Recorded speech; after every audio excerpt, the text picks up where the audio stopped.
Jo, kad mēs maksājām tos maksājumus, tie cilvēki, kuri dabūja to naudu, viņi palika pa miljonāriem.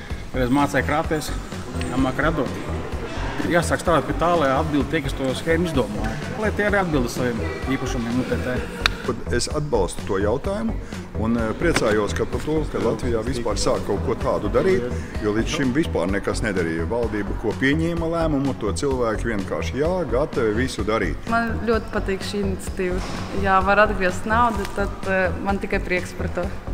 Visiem pazīstamiem esam pateikuši, visi pazīstami piedalījās.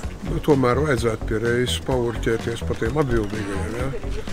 Tur ir strīpa ar ekonomikas ministriem, sākot ar Kariņu, kas visi ir vairāk vai mazāk atbalstījuši. Es domāju, ka tā ir liela iespēja atgādināt, ka likumi nav domāti tikai cilvēkiem, bet arī valstī ievērot. Līdz ar to, ja šoreiz valsts ir rīkojusies nepareizi, tad tai ir jāatzīst savu kļūdu un ir jālabo. Šodien noslēdzās vizīte Jelgavā. Interese kā vienmēr bija liela. Mēs turpināsim braukāt pa Latviju līdz 31. decembrim, un visiem interesantiem būs iespējas reģistrēties OIK zaudējumu atgūšanā.